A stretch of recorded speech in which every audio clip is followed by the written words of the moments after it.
ng mga ganyang bagay na alam naman niyang ikakasira niya. Kaya harapin nila ang consequence. Ganun talaga eh.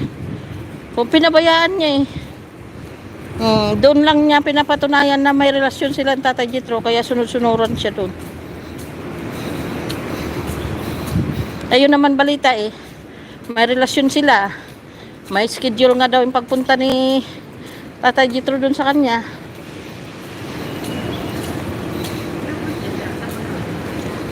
Di ba nga? Kaya naggalabasan na yung mga ano, tapos may nagsumbong pa kanina na minura ni Tatay Jethro dati. Kaya, ay, ayan na ang sinasabing hindi natutulog ang Diyos. Di ba? Hindi natutulog ang Diyos. Kaya si Lord na gumawa ng paraan para mabukya siya ni Isi. Di ba? Nakakalungkot talaga kasi si Bunso na mabait naman ang pagkakilala natin kay Bunso. Ako naman noon pa man wala na talaga ako kay Jethro. Pero si Bunso kasi ang ang in-idol ko doon. Kaya siyempre manager siya, kaya dinamay ko na rin si Jethro. Eh ngayon lang wala din naman palang kahinat na yung pagka-manager niya. Kundi nilugmok niya lang yung tao. Eh wala tayong magawa. Pati si Bunso madadamay na dyan. Diba? Kaya kahit anong gawin, hindi maiwasan, masasaktan si Bunso at masasaktan. Kasi ganun talaga ang buhay.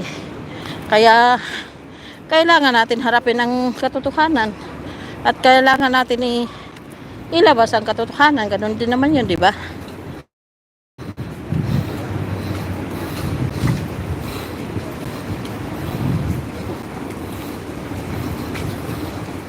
Nakakalungkot talaga.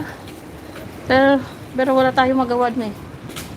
Kung manatili tayong nagbubulag-bulagan, mas matindi pa tayo sa bulag. Buti pa nga yung bulag eh. Malakas ang pakiramdam. Yung nagbubulag-bulagan, nakikita na. Hindi pa iniintindi, hindi pa pinapansin. Mas mahirap yun.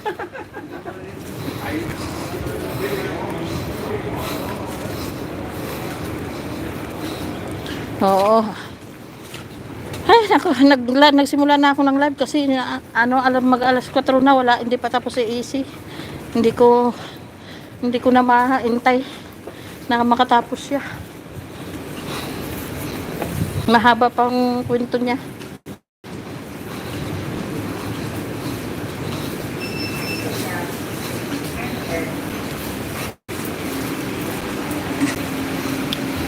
Malaman na lang natin mamaya kung ano ang resulta na pinag-uusapan kasi alam ko nag-uusap na talaga sila.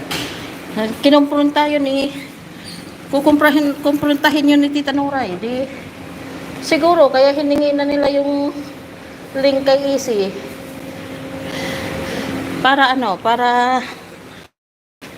dahil dun sa gusto masakit, masasaktan, ganun talaga eh. Buhay yan eh.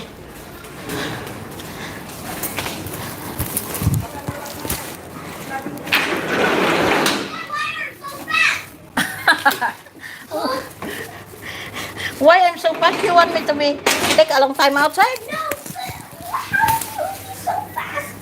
Because I run so fast. I don't want you to stay at home by yourself. I thought you don't love me. Of course, I love you so much. I love you more than that I love Ate Nini. Because Ate Nini is so stubborn. You love me or you too? I love you. I love you. You love me. You like Amara or me? Of course, I love you. Because Amara is not caring about me. Yeah. Ako. Because I love you. You love me.